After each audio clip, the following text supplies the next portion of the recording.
Here we are, back at it again. Morningwood Radio, Hunter McIntyre, a.k.a. Jay, and your co-host, Bobby Ray-Bans. How's it going, Hunter? Dude, I'm kind of embarrassed. I didn't show up with a good name today because I was so preoccupied trying to get all this audio together. I finally got a desktop, so right now we are on the Mini Mac Turbo 10,000. You know how it is. Apple comes up with something new every 5 days, and you have to update it, and otherwise you're falling behind technology. If you don't get that software update, you might as well be just horse and buggy in it. It's kind of criminal. I do like how in Europe they set it up so that they are banning all of the new electronic cable developments. Okay. Like, I don't know if you noticed, but I have like what looks like, you see that like pile of cords behind me? Mm-hmm. So I literally, everywhere we go, because we're so invested in media now, I have the cord that hooks up to the back of like a computer and something. I have the cord that hooks up to from like whatever lightning port to the computer, then just USB to the phone. You got a lot of cords going everywhere. I think what you need to invest in an extension. So you got one USB port, and then you got like a bring out of like 4 different ports you could plug that into. Dude, I fucking have one. Yeah. I hate this thing because you know what? Here's what happens. Do you see this right here? It's only got one lightning port. So you need to have like connect it all to the phone. I got you. Everything. I don't know.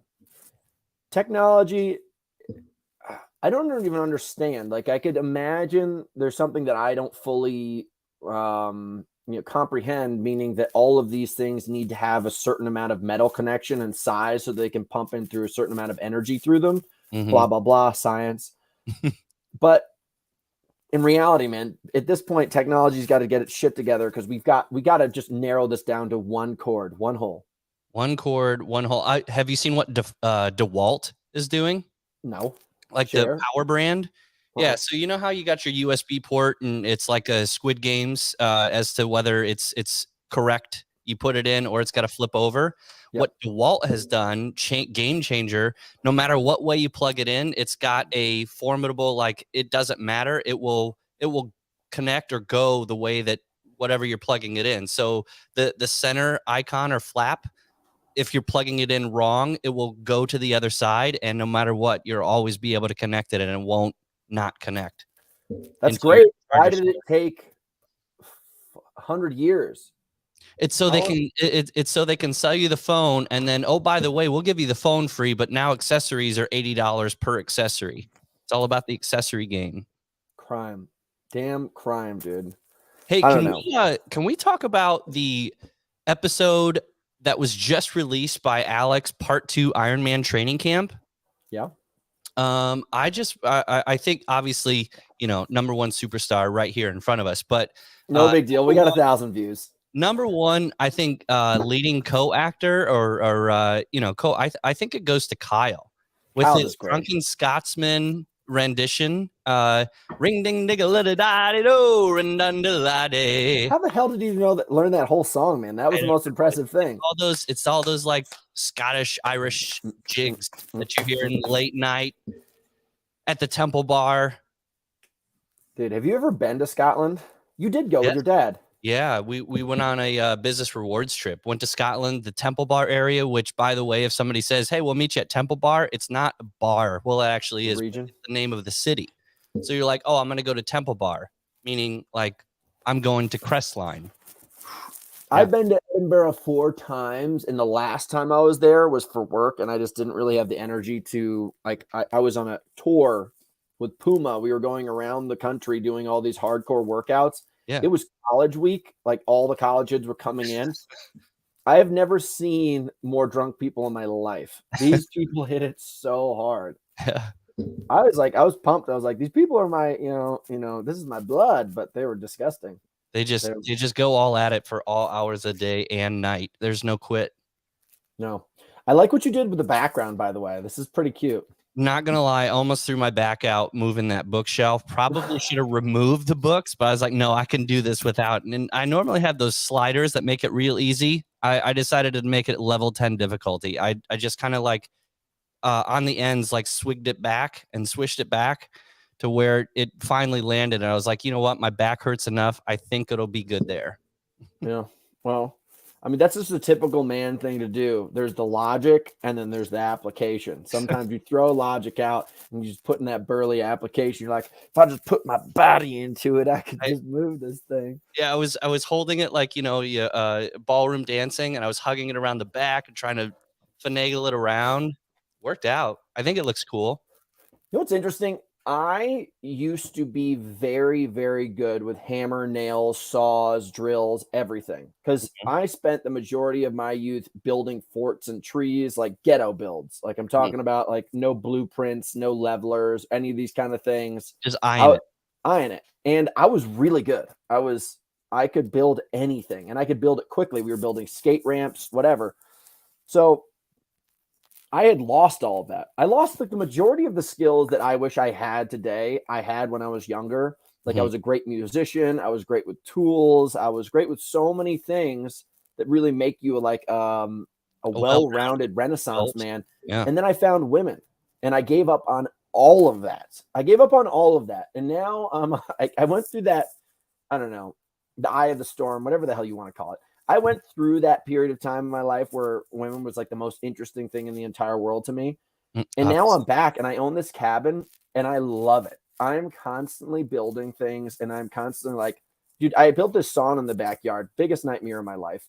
Don't want to get into detail on that, but I had to rebuild this thing and it wasn't so complicated to build. So don't clap your hands yet. Yeah. But I'm telling you, man, it feels so good to get back out there and start building again and putting stuff together. I couldn't be any happier. In the woods, banging the chest, Tim Allen. Dude, chopping wood all day long. It is such a good life out here. I'm telling you right now, this is it. Like I'm done with Malibu for a while. I'm out here. I think I'm actually for like in the cabin, you should just take on the persona of Paul Bunyan. Dude, have you seen what I'm wearing today? Yeah, that's a Paul Bunyan-esque outfit. Yeah. Yeah. This thing is fucking sweet. There's so many pockets. I don't know what to do with it. You lose shit. You're like, where did I put my ruler? Oh, yeah, it's in this pocket that's within a pocket. Dude, I have my own tool shed again. That is incredible. I got a 24-inch bar chainsaw. I've got an 18-inch bar chainsaw. Got dozens of axes. All the hammers you could ever want. You can never have too many axes. Do you have one? No. I think I need one now. Although I'm in like not the country, but I'm in like rural Indiana. I mean, do we really need axes? I guess for show on the wall, I think it would be cool. How do you handle the cold every season? Oh, it sucks. I love visiting it. You know, Colorado's nice. You go skiing for like a weekend or a week, and then you come back to it, and it's like, oh no, I have to live in it. And then it gets nice. It's like light, fluffy snow, but then it gets to like the slush, and then I just get over it in like a week. I'm like, okay, when is the next season? And then it just stays around. So the cool part about this part of California is it gets cold, and the snow comes, but then it goes away. And then in the peaks, it stays. So like at any point in time, I can drive 45 minutes from here and I can be climbing, getting 3,000 feet of elevation purely in snow. And you're in the snow, but you come back to it. Does it just melt daily? For the most part. I mean, the average temperature here in the wintertime is like 30 to 50 and 60 sometimes. And that's not bad. Like if you look outside right now, like we have a fire going in the other room, but yeah, basically, it's beautiful outside. It doesn't make you feel like I lived in New York City and in Connecticut. There are times for months on end where it is gray. Yeah. Well, that's Indiana. I mean, it's just the gray out period from about end of December through end of February, where it's just gray outside every day. I think you got to become a California man. I've been hinting at it for a while. I know you have.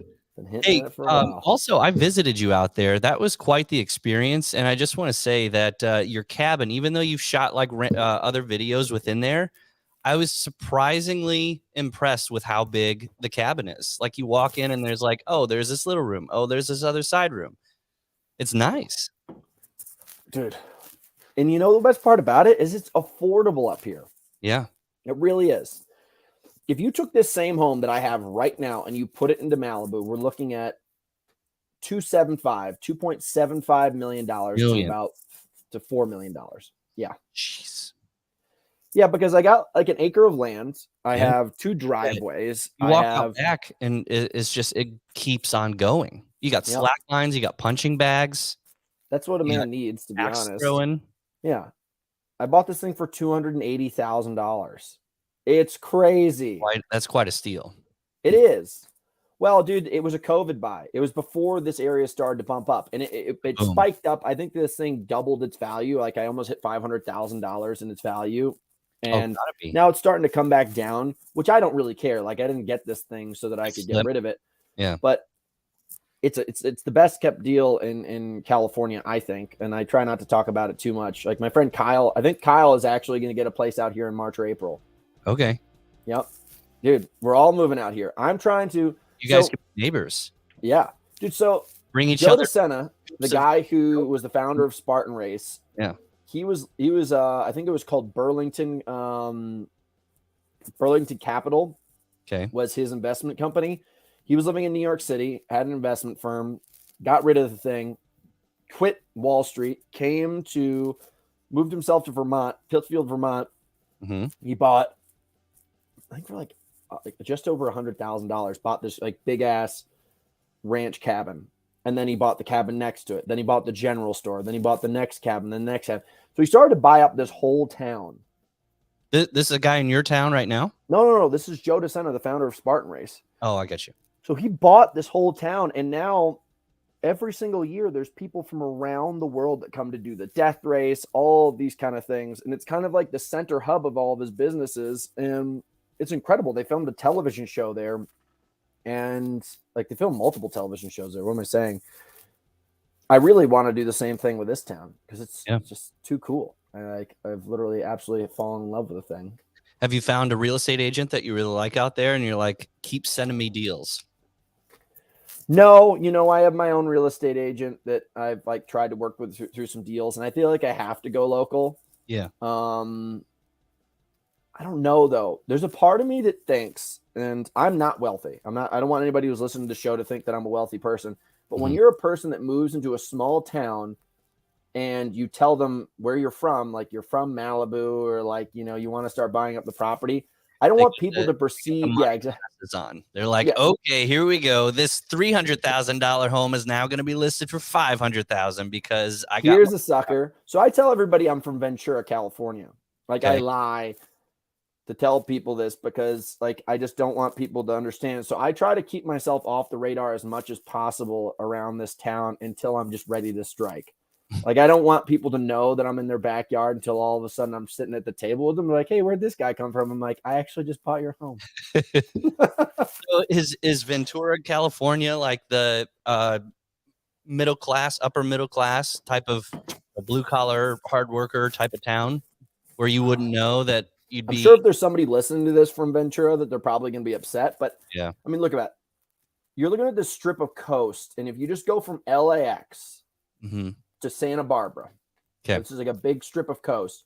You're going through these extremely multi-million-dollar home neighborhoods. You're going through Venice Beach, Santa Monica, Topanga, Palisades, Topanga, Malibu, and then all of a sudden you hit what's called Oxnard. In Ventura. And then there's this gap where the military base is and all the agricultural fields are and stuff like that. And basically the value in homes drop significantly. And it's totally attainable for people to live over there. Like if you tell people you're from Malibu, they're just like, wait, what? And something perks up in their ears and it's totally different. If you tell somebody you're from Santa Barbara, same exact thing. Montecito, like these areas, Beverly Hills, like I can just say these names and people will immediately know. You say you're from Ventura, they're like, all right, boy, you probably polish surfboards and smoke joints all day. I'm like, yes, I do. And I'm living the life. Woo! I'm moving here to the mountains. Sometimes I think there's one guy I listen to and it's like, okay, what is successful? What is happiness? And, you talk to little kids and they're like, I want to be a millionaire. And unless I have $1 million, I'd be happy. But he's like, you know, define your own success, define your own happiness. Whereas like if you're making $80,000 a year and you have weekends off and you get to hang out with your friends, like that equality of happiness is sometimes almost better than the millionaire CEO that is working 16-hour days and constantly on business calls and never has time for anyone. Like, what do you do with the money if you're constantly like in work meetings and can't ever use it? So is the $80,000 a year guy financially, you know, more successful? Well, you know, value in the eye of the beholder. It's what I call the income lifestyle axis. Mm-hmm. You know, you at making 50, you know, let's just say you make zero money. Yeah. But you have zero responsibilities. Mm-hmm. You're kind of in this state where it's like absolute freedom. You don't have freedom to go buy stuff, but you don't have anything encumbering you from doing anything that you want. Mm-hmm. You know, those homeless people, not homeless people, whatever you want to say. Someone can just sit on the curb and drink beer all day long and wait for the good wave to come. Yeah. You know, maybe they got $20 in their back pocket. I used to live in that state of mind, and it was freaking amazing. Nothing's pulling you forward. Nothing's pulling you backwards. You're just in this state of freedom and absolutely owning your space. Mm-hmm. Now, all of a sudden, let's just say that you got paid $50,000 a year. You just got a great job. Like, you know, it's not like the craziest amount of money, but you have a job and now you're on the map. Yeah. But because of that, you need to commute to get to your job, which is 20, 30 minutes away. So you have to get a car. You got to get a car. You have to have clothes to show up to this job. You have to have, you know, a computer because you're doing desk work now. Mm-hmm. Now, all of a sudden, like, okay, I have all these bills that I have to take care of, and I have to set all these things up. And let's say you have a little bit of wiggle room on top where you're like, I'm saving money. I can go out on the weekends and do what the heck I want. You're kind of in this space. Now, all of a sudden, let's say your boss comes to you and is like, hey, I want you to be the manager of this sector. It's $100,000. But here's the deal. Mm-hmm. I'm leaving this sector and you manage this entire chapter. Like, the health of this entire thing is based on your level of commitment and success over here. Okay. Now, all of a sudden, sure. But because of your new role, and I'm listening to this book called Millionaire Next Door. It's interesting. It's like, it really does dive in deep into this thing. You show up, you have your own little office. Now, all of a sudden, your stature in the place changed a little bit. You go from a Toyota. Now you're driving a Lexus. Now, all of a sudden, you're not wearing a dress shirt. You're wearing a suit. Like, there's all of these things. You're kind of growing up into your space. Mm-hmm. And your boss kind of expects you to do it. Like, hey, listen, like, you're taking this role. I really want you to take this thing a little bit more seriously. You're wearing a suit from now on. I want you to really, like, you know, show up looking clean, because now you're talking to other people that are investing in our business that are coming into the office and stuff. Mm-hmm. Your expenses come up, your responsibility comes up. And I know this is a very long-winded answer, but you have to find out where you sit on this ladder, where you're going to find happiness, because there are people that I know that are the richest people on the planet. I literally have them in my phone book, and I'm not saying like that braggadociously. It's just living in Malibu. That's the circles that we hang out in. You hang out with, instead of the McDonald's worker, your average McDonald's worker is a $500,000 salary per year and on up. And I can honestly say that I do not see happiness out of these people. You do not? No. Wow. No. It is amazing. There's one of my friends who's an old pro baseball player, superstar. Mm-hmm. That guy's happy. I think because he got it all done. And when I sit at the table and I'll sit next to all these other guys, you can see stress on these guys' bodies. You can hear it in their voices. You can see their brain not at the table. They're somewhere else. I often do the same thing.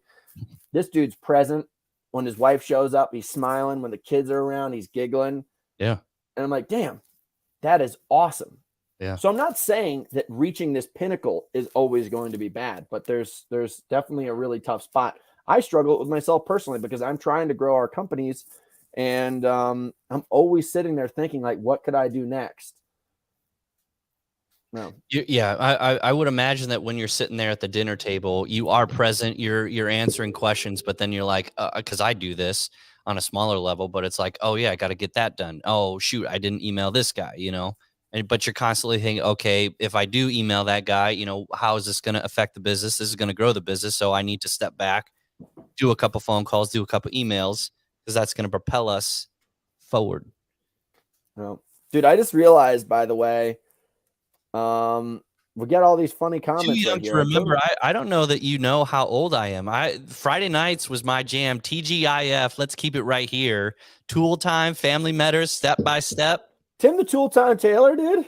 Yeah, Tim the Tool Man Taylor. Heidi. Have you ever seen that? Heidi Like with Pamela Anderson. Do you know that he got arrested with like a kilo of cocaine before his acting career? Oh, okay. So that was way before. I thought that was within his come up on being a comedian, and then kind of fall out with the coke. It was all before. Maybe. Okay, but that's awesome. But now he's the voiceover for Pure Michigan. He's like, "Come enjoy Michigan, Pure Michigan." So he's got those Michigan commercials. He's Tool Time. He's got he's got a new TV show now. I love how he was the voice of Buzz Lightyear. Yes. And then they kind of booted him to bring in a different kind of era of Buzz Lightyear. And was this Disney's new movie that they just put out? Because I thought he voiced it all the 3 major movies. No, it's a new one, and I think he kind of was like in it was meant to be kind of towards woke culture, and he really was just like, this is not Buzz Lightyear. No, all this stuff. Brian, so unless you're trying to get a knuckle sandwich, dude, you better pipe up or pipe down. What am I saying? Yeah, dude, New York. I'm from New York. I love New York, but we already know that New York is never going to beat California. There's never one person on this entire planet. We got Kyle calling in. You want to answer with Kyle? Yeah, let's answer. Is this Kyle Kokonides? Yeah, Kokonos. All right, here we are. Kyle. I think he's in. Boys? Kyle. What's up, you hot bag of trash? Can you hear me? Yes, sir. This is the only way I can get a hold of Hunter. He ignored me this weekend. He was worried to hear how much training I did. I think he was a little bit intimidated by your singing voice. I looked up that song and I kind of want to memorize it. That's a good Scottish shanty. Dude, that was impressive. Did you see my jig, dude? That jig, that wasn't intentional. That was just 100% going through my body and my soul, and I couldn't help but dance the song that way. Ring ding diddle die do. Kyle. Oh, yeah. It's a crowd favorite. Yeah. After doing that bike ride this weekend, I can honestly say that this Ironman is going to be fucking super hard. I know that bike ride that we just did is got to be one of the most challenging bike rides in all of America, and it destroyed me. 100K, and then you got to get up and do a marathon after it. Yesterday, I ran 18 after some good biking, and I was pretty beat up. I'm still beat up. I'm sitting at my desk and I'm a little hurt. Kyle, do you think that after racing, Hunter has this really carbon fiber, super nice bike, and you're training on basically Terminator, the guy from Cars, like that type of bike, that's putting you in a mindset of training actually harder than what Hunter is. So then, when it comes time race day, you're going to be kicking butt. 100%. I mean, here's the deal. Hunter's ridden Alejandro for 10 to 15 miles. Yeah. I took Alejandro on almost 70 miles of riding. And that's something I have under my belt that Hunter can't say he's done. I've done over 100-mile rides on Alejandro. I've owned that thing for almost a decade, you turd. Unconfirmed. I need Strava to prove it. I'm a Strava ride and I'll believe it. So I doubt you kept the pace that I kept. Alejandro was speaking to me on that ride, saying, "Wow, I've never had this sort of engine. I've never been ridden like this." So, dude, yeah. Answer your question, Ryan. Yeah, we have camera evidence that you got picked up several times during the ride. He picked me. What Alex didn't tell you is he picked me up, took me backwards, so I wouldn't run into you guys. So you can get more miles. That's an alpha move. Yeah, I didn't want to. Yeah, I didn't want to hurt your feelings out there. I knew you were really excited about your new bike, and I didn't want to ruin that for you. I have to say, you should go listen to the Rich Diaz show that we just did. I think the dude's lost his gourd. So like half the episode doesn't make any sense, but there's a good chunk of it where he's just talking about all this data about bike fitting and everything like that. And you should go back there and get yourself set up, because I don't want you to be in a position where I've got all this awesome data ready to whoop your ass. And then all of a sudden at the finish line, you're like, I didn't have those resources. So you can't make any excuses. Yeah. Rich said if you properly get fitted, instantly you could shave off 2 to 3 minutes of per mile, right? While on the bike. Miles per hour. Yeah. You said you could. Yeah. I mean, like that, the bike, just to put it in perspective, the bike I was riding, I ride a 54 centimeter bike. The Alejandro is a 60. That's a kid's bike, by the way. And like, even when I was pedaling, I can see my feet are like not stacked under me. It's like running and overstriding and your feet never kicking back. It's like they're in a fixed position in front of you the whole time and there's no power. Whereas if you can get them stacked under you and get your weight forward and into the aero bars, you're just going to be a lot. It's like running forward versus running, with the backwards lean and you're not aero. Kyle, is it true that your tri bike has training wheels on it? Right now, just temporarily. No, but you ride through the streets with training wheels, those two little side pegs off there to keep you balanced. Right, exactly. Yeah. When you're riding at speeds upwards of 35 to 40 miles an hour, sometimes training wheels are necessary. So you haven't experienced that yet. But it's a good training mechanism to make sure I'm not injured before race day. Did you watch the World Championship?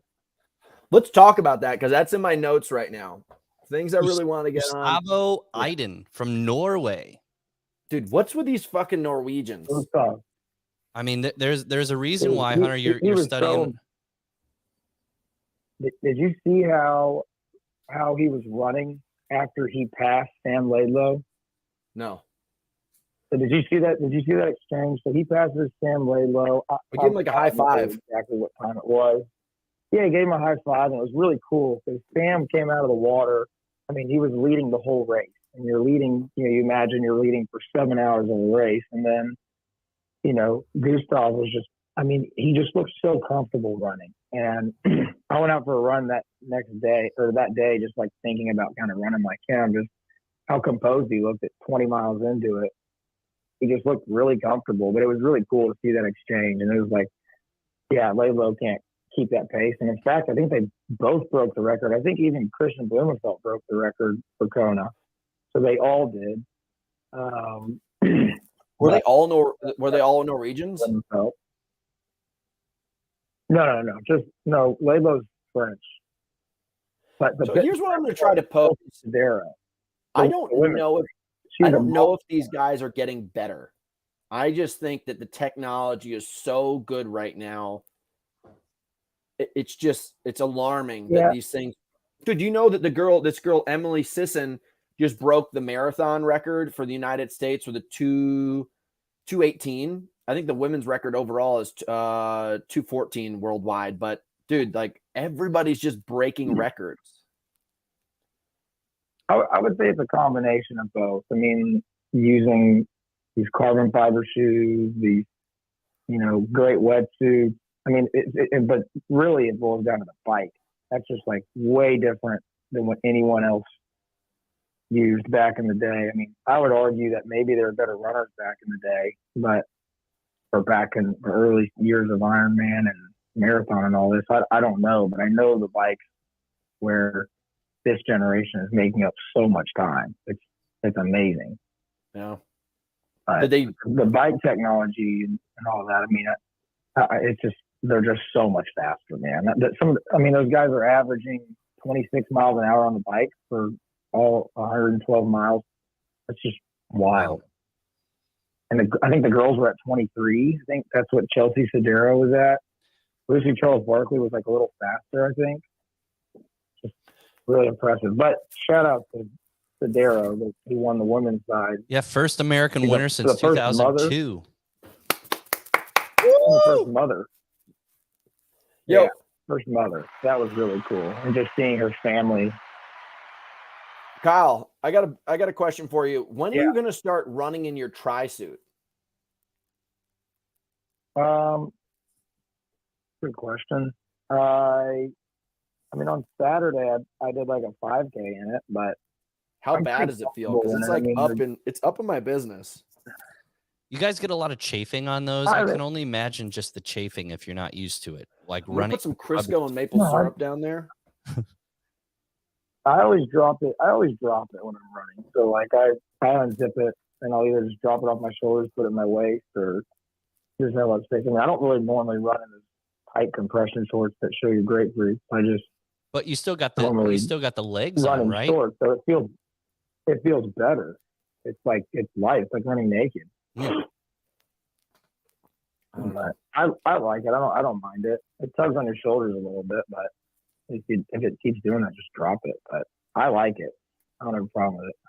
I'm gonna hit the gym today, and then I'm gonna do a 10-miler. I'm gonna do 5 at just under 7. Then I'm gonna do 5 at just over 7. And I'm gonna do it in my tri-suit. Why under first and then over? No. Just sorry. Just under 8. Just under 8, and then just over 7.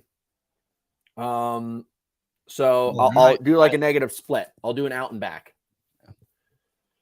on the same road that we ran. And I think if I do that and I keep my heart rate, at the 145 mark, I'll be pretty fast. It'll be pretty strong. And then tomorrow I'm going to do probably like a 40, 50-mile ride on the bike. And then I'm going to swim like a total beast. Yeah, today I'm not doing the damn triathlon thing. I might swim, but tomorrow I'll bike and run. I still don't have my bike back.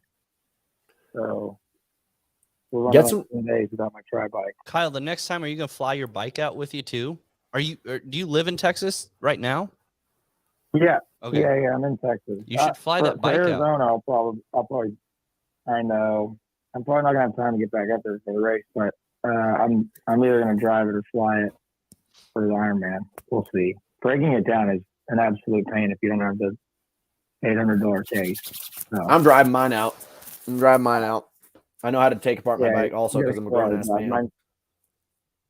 Yeah, that's 16. I mean, with the airlines, you probably have the oversized bag, but how are you supposed to break that down? Because obviously there's people coming from all over the world. You just fly it in a hard case? Yeah, there's like a hard case. It's like almost 50 pounds total to carry this thing. But the case I have is like wheels, handlebars, aero bars, pedals. It's just everything. It comes off. And so there's other ones now that you just have to take the wheels off and drop the handlebars. And it's good to go. It's just like a hard shell, so it's easy. But I'm not at the point with triathlon stuff where I want to invest in all that. But yeah, don't invest in that nonsense. Yeah, it was, exactly. So all right, Hockey. Don't get fired at work for calling us. You have a good rest of the day. All right, training hard. I don't know about you. I'm training hard over here. See you, brother. Bye. I was just looking at our notes. Couple things I want to update you guys on. Yeah, one, I got my hormone scores back. I took this like over a month ago. It's my fault for not really following up with the company. Output? No, my hormones. Okay. There's a company called California Hormones, and we're friends with Savan. They work with him.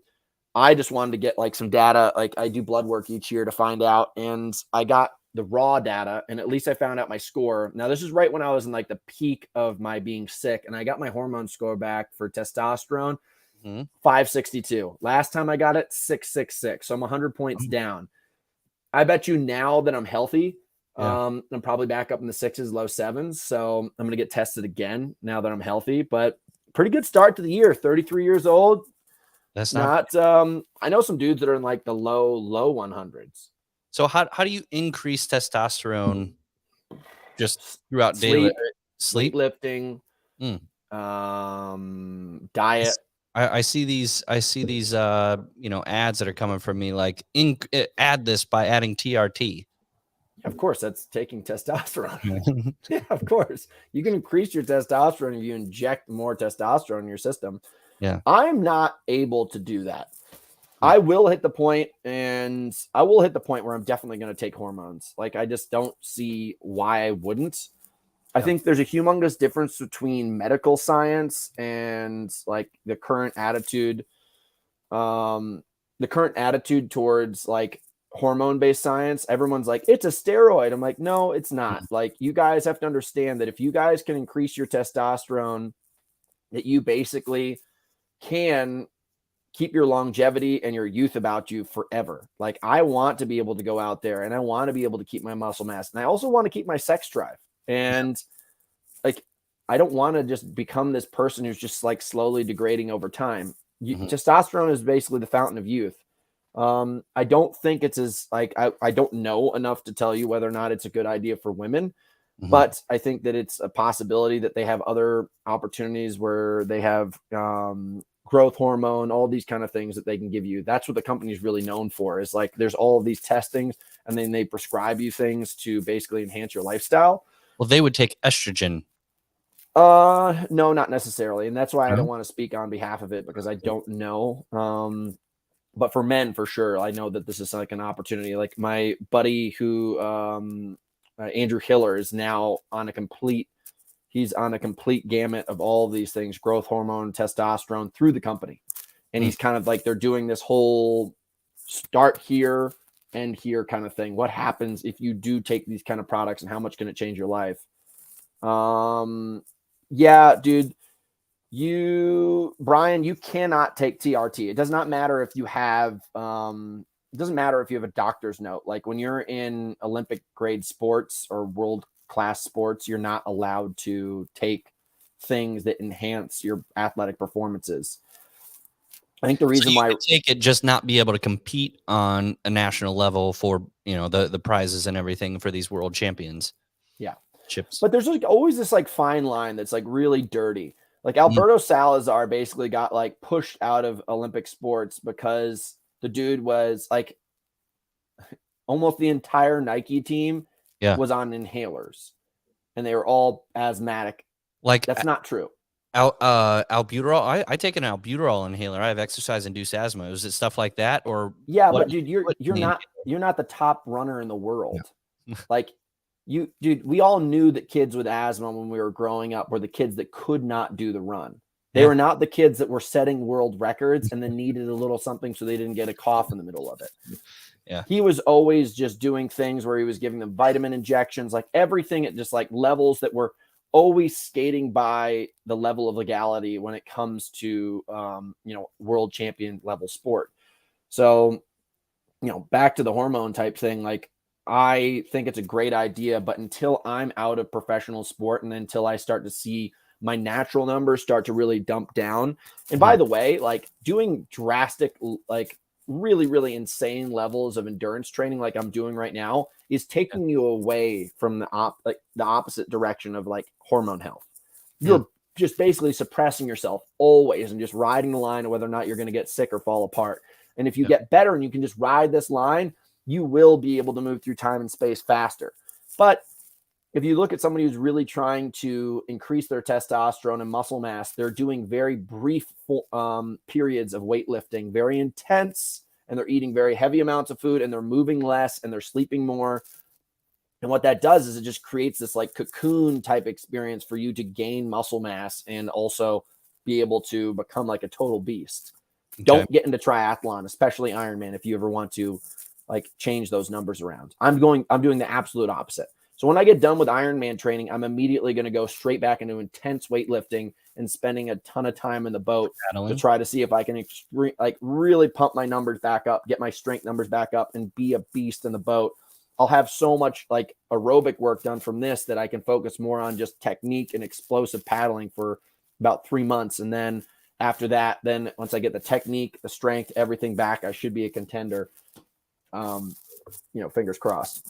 There was a brief stint where I was going to sign up. I signed up before COVID 2020 hit, and I signed up for Ironman, the one in Muncie, Indiana. And the training plan that I got was everything on the bike, 90% bike. I couldn't swim, so I was relying on the YMCA a lot. But a large part of it was like, okay, where do I do my strength training? Because that was one thing that I really enjoyed. And the strength training that I was prescribed was like, do bicep curls and, do shoulder presses. And I was like, do I want to spend 6 months trying to train this with type of lifting that, I would do on a recovery day. Is that kind of the general prescribed type of lifting? Like you would back off of, bench press and heavy lifting and more focus just every ounce of energy on your bike? Well, ideally, let's say somebody gave me a 9-month period of time to get ready for Ironman, like 9 to 12 months. I would have them get them extremely strong in the first 3 months and get their legs strong, get their upper body strong, get their back strong, like all of these things. And then I would really pull them away from strength training and do the bare minimum, like 1 to 2 times in the gym a week, probably 1. That's what it was. Yeah. Just maintenance. And that's the reality. Like you do have to put the time in on the bike and you have to focus on the ability to cover this distance. Like Ironman is not about speed. It's about the ability to cover the distance. And then if you're superbly fit, it's about being able to cover the distance at speed. But most people almost never even get to the point of being able to finish it. Like they don't have that capability. So you have to get the volume in. So, and also like another thing, people got to recognize like watts, like wattage on the bike is going to drive you through time and space further. Like, and the only way to pick up watts is to be stronger. And what happens really is these people want to get as strong as possible. And they're not doing crazy amounts of weights, but they're definitely strength training. They get their strength up and they keep their weight down. So more strength and more applied power to the pedals on a lighter body. Like let's say both my body and a 150-pound man. So a 200-pound man and a 150-pound man can both apply 300 watts in FTP, a functional training performance, threshold performance test. Yeah. Obviously, that 300 watts is going to allow this person to travel further because they're carrying less weight, a lighter guy. So that's basically your idea.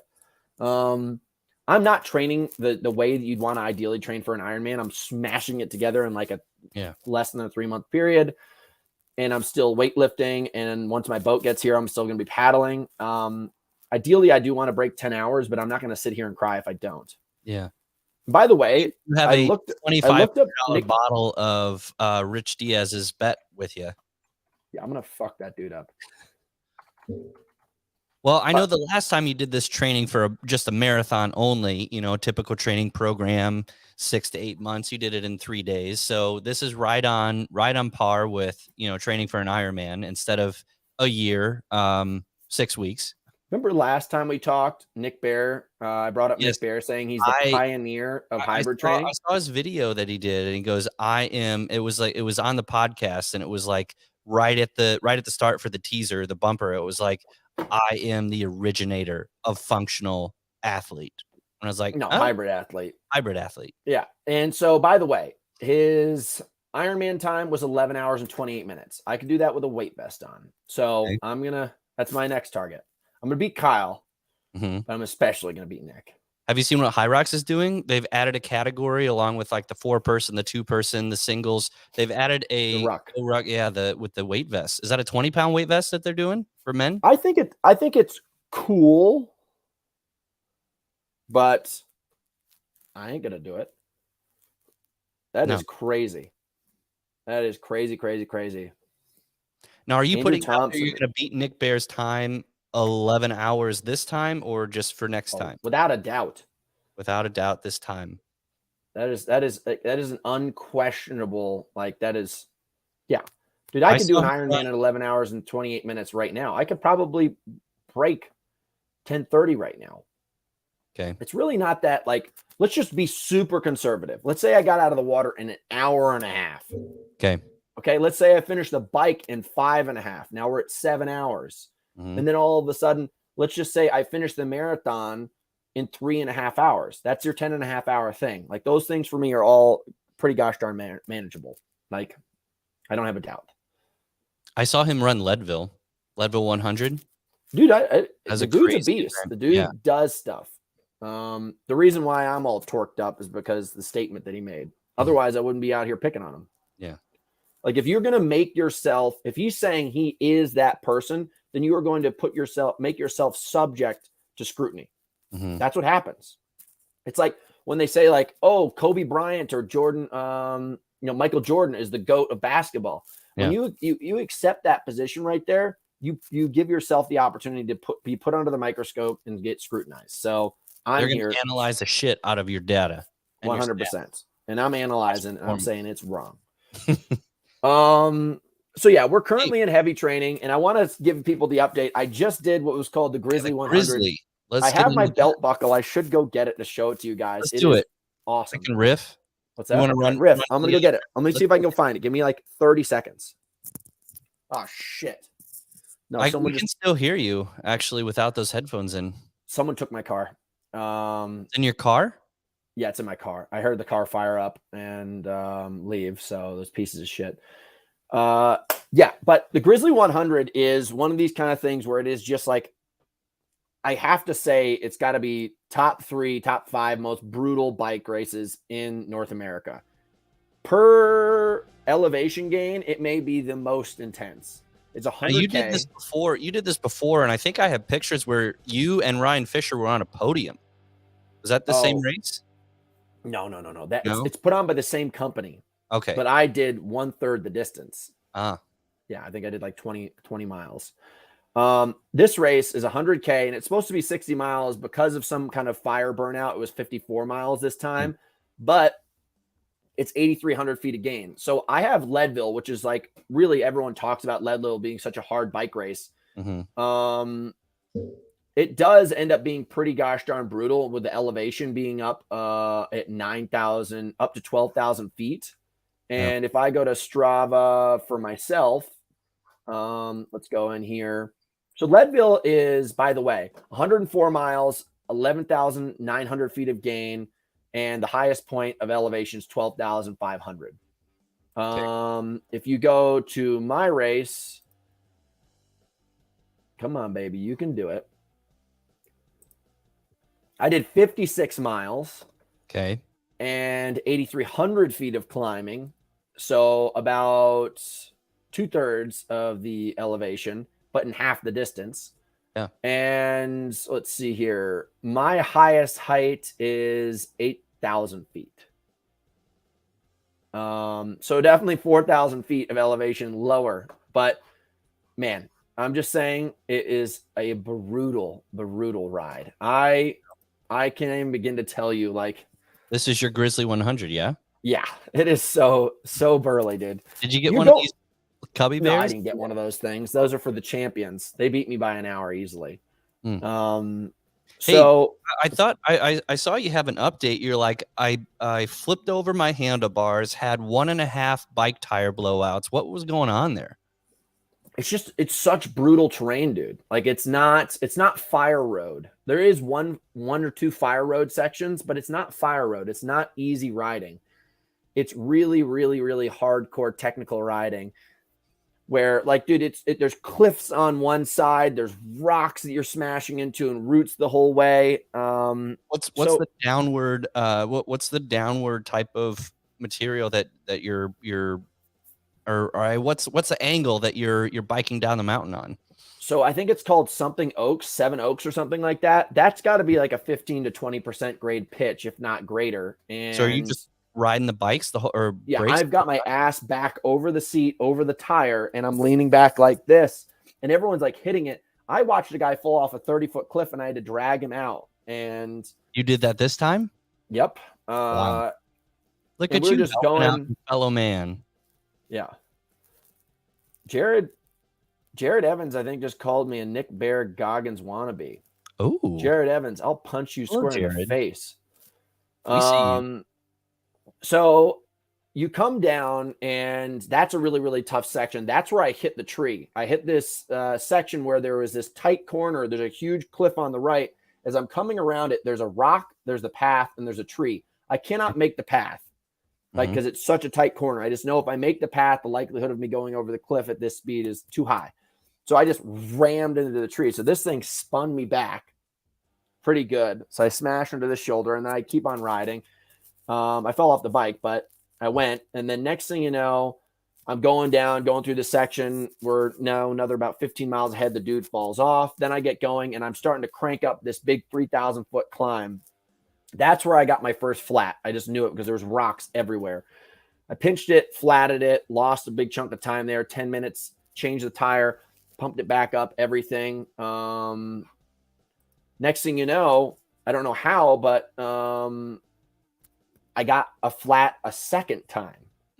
And now I'm on the phone with my team and I'm like, guys, like I just pumped up my tire again and I'm out of tires and I'm out of CO2. And I need you guys to get to the next aid station with tires. Like I need to have tubes.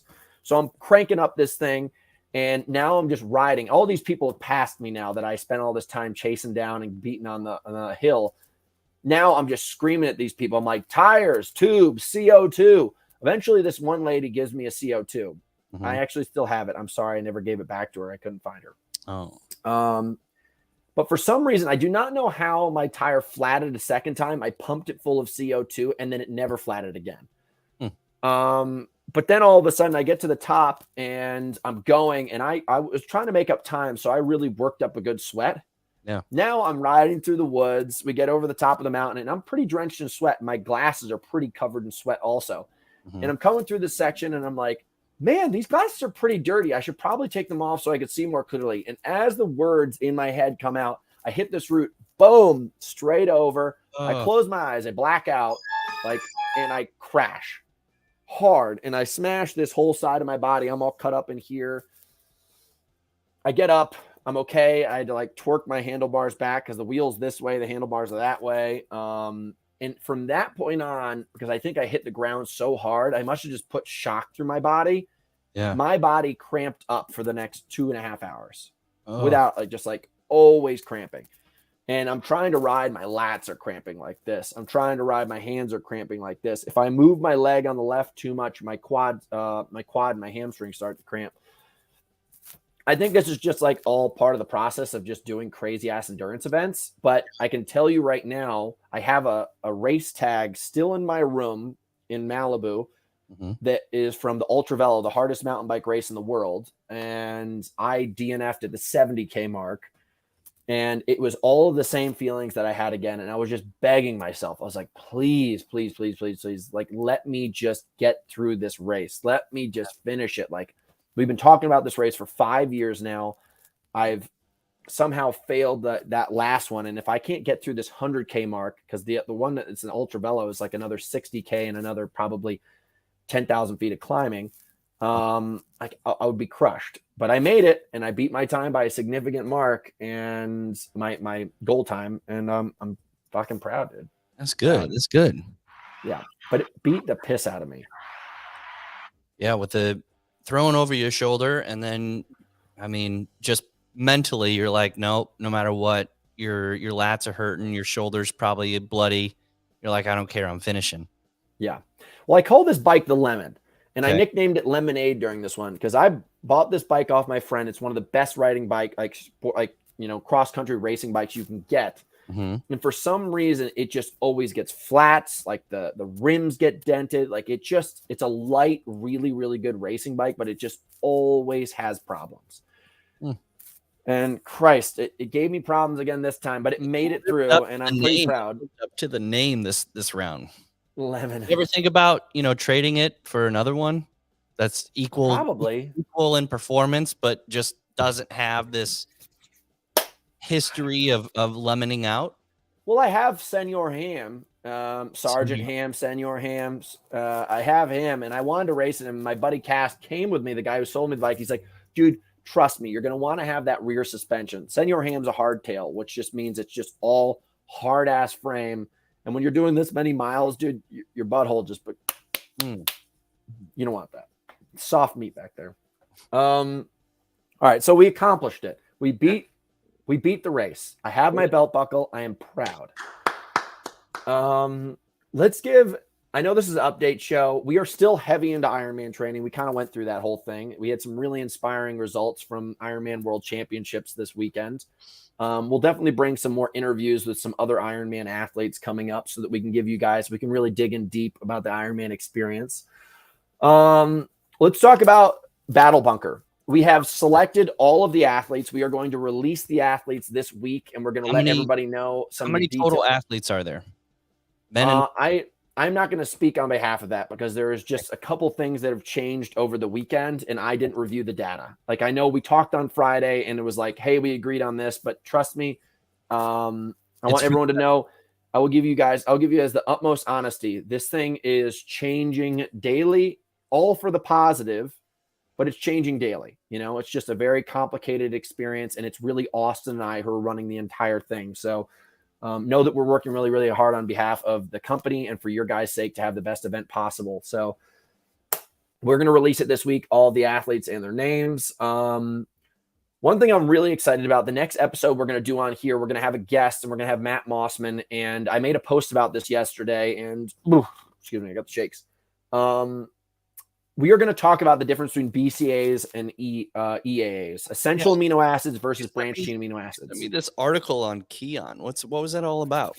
Give me 30 seconds. Now I got to do the pee. Oh man, I'm going to go get my carry the show. Carry the show. Here we go. Go. Man, I don't know. At this point, he is exiting his room, ladies and gentlemen. As he enters that room, on his left is a wood burner stove, not stove, like what heats the house. It's very nice. So also on this property, you got 2 little cabins. It's a nice little area for eventually. I think what we're going to have is in-person training camp. So he'll get into it later, but so there's Ironman training camp. We got there's a couple camps going on, but Ironman training camp is what he's got going on. What we're doing for House is this winter camp. So it's a transformation winter camp. We want to make sure that you get in your best shape possible between November and December. So having a plan in place is better than having no plan at all. So even if you're, we want you to sign up, get registered, so you have a plan for the holidays, so you can fight that fat. We'll get into it later. Overalls, dude. I would imagine you got to unclip one and shuffle it down. So now you can have appreciation for women in rompers. Yeah, I know. Instagram. I don't know if I'm gonna be able to log in. What do you need? Where do you want to go? Well, if you go to Barbell Spin, they brought an article up talking about how branched chain amino acids potentially are like data came in that potentially they're a waste and they're actually inhibiting your performance. Okay. And I went and looked at it because obviously, like, I'm very invested in this. I have a company called Builder Sports, and our main drink, our only drink at this point, is Hydro. It's a BCAA based product, and I've been taking BCAAs for a decade, and I've worked with the best coaches in the entire world and the best sports nutritionists in the entire world, and we've all agreed that BCAAs are a product that are incredibly valuable. Now, these guys just came out with this article, and so I read it, and they're saying essential amino acids are really the only thing that you can, right there. Here we go. Essential amino acids are the only thing that can really, truly give you the recovery and complete, proteins and blah, blah, blah, that is going to actually help you, improve, blah, blah, blah. Negative effects on your overall health. Okay, so then we got to think about who wrote the article and who are they backed by. Yeah, scroll the fuck down. Now, this is what made me livid. Come on, keep on going. Okay. Come on, keep going, keep going, keep going, keep going, keep going, keep going. Oh, interesting. Is that an advertisement for an essential amino acids company? You think they might have a underlining issue and want to get this information out to shit on BCAAs because they're backed by Keon? Yeah. So what I want a lot of you guys to know is understand that a ton of these studies and articles are 20%.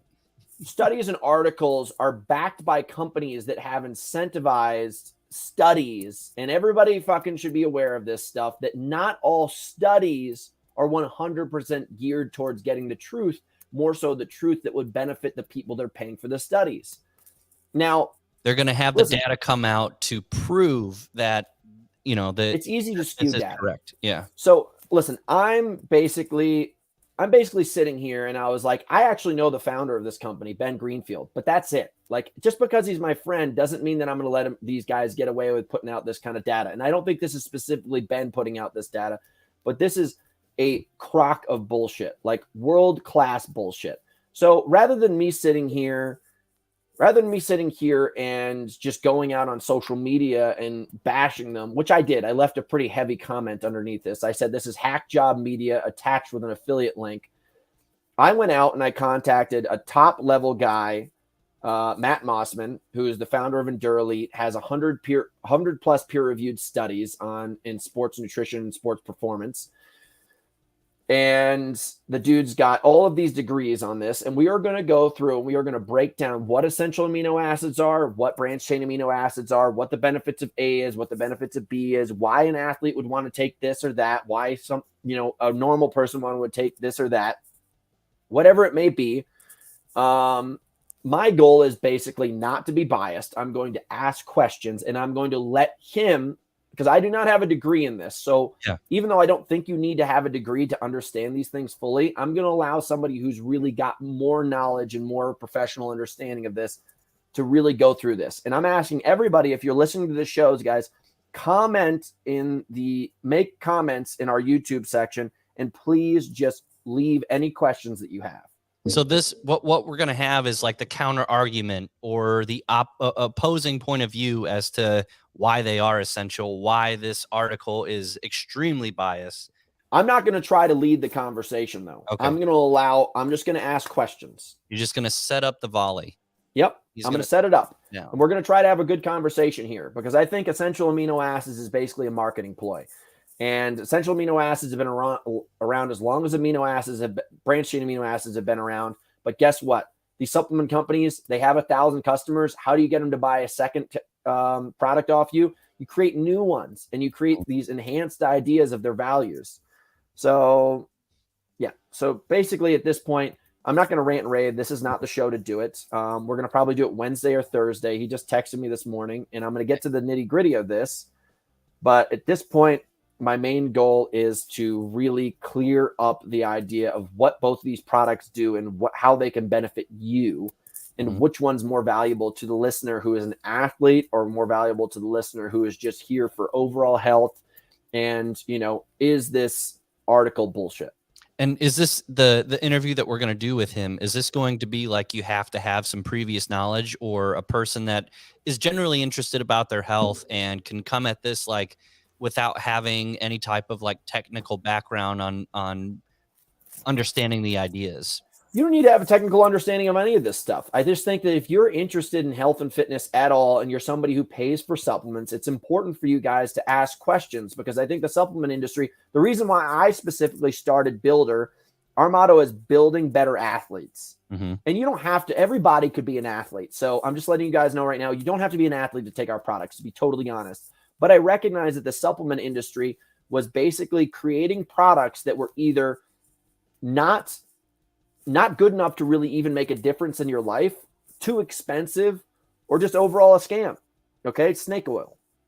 Like the majority of hydration products out there on the market, if you are going to go out there and actually exercise, they're giving you 1/2 to 1/3 of the serving that you really need to replace the amount of hydration, electrolytes, whatever it may be, nutrients in your system that you're losing as you're exercising. That's why I created Hydro.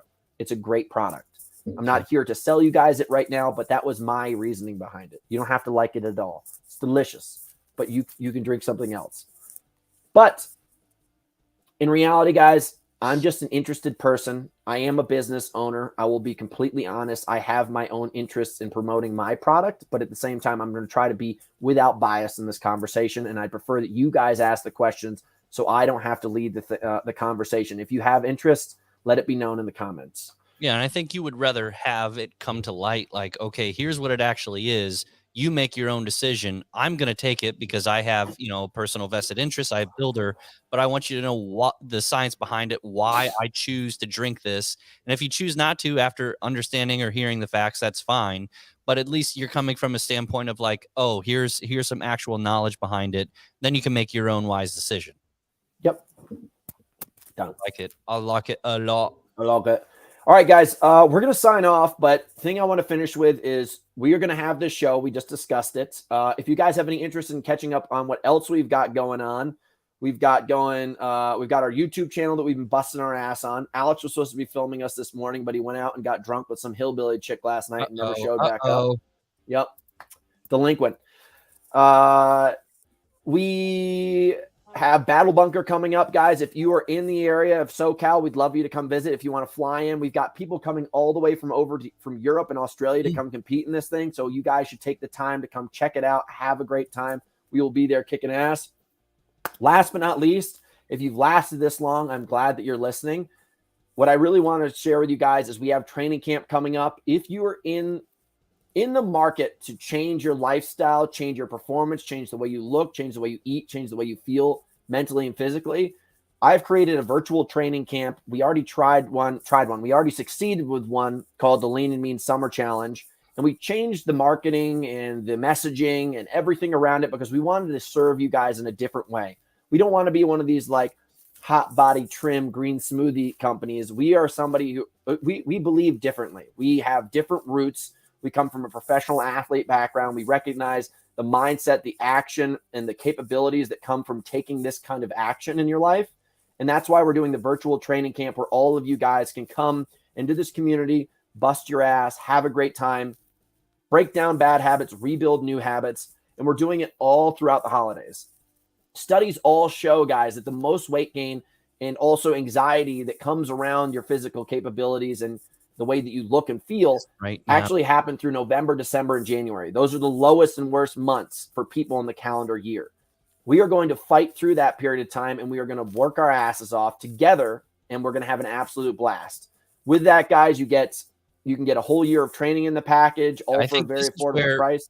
Where we really need to like hammer home and just kind of show you, like normally a year trainings is $299. We have it for $199 right now, along with all the, the PDF 20-page document where Hunter breaks down, mindset, motivation, and the 4 Zoom calls and $1,000 giveaway for biggest transformation. Yeah. But along with that $199, so you can go to your website right now, buy the training for $199, or you could sign up for this right now, get a year's worth for $199 or a year membership plus all those benefits. And for any current member that is of house training right now, send me an email. There's multiple ways to reach out to me. If you buy that $199, I'll convert you. I do it. I hand do it for each one. It's not a big deal. We'll get you set up on the yearly. Sign up. It's $80 more from the $119. You only get 2 months, $80 more, and you get a whole year's worth. And current members can do it too. Email me. There you go, dude. He said it all. It's also just by the way, it's a blast. We've got an awesome company. I can't even begin to tell you how much fun it is working with these people day to day. Really supportive group. And we'd love to have you guys be a part of it. So that's what really supports everything that we're doing, whether it be the content, the training, giving back to you guys, running this show. That's our primary business and what keeps us afloat. So I want to thank you guys so much for tuning in. This is the most success we've had also in comments and viewers. This is the best one we've had yet, guys. So thank you for tuning in. Absolutely love having you guys as fans, and also always feel free to call, man. We put the number out there so that you guys can catch up, chat. We want to connect with you guys, answer your questions, support your dreams. So thank you guys so much. On a future one, we put up the number and just do a call in with Hunter. Yeah, we'll do that. All right, here we go. Signing off. Thank you very much. This is the Morningwood Radio podcast. We'll see you soon.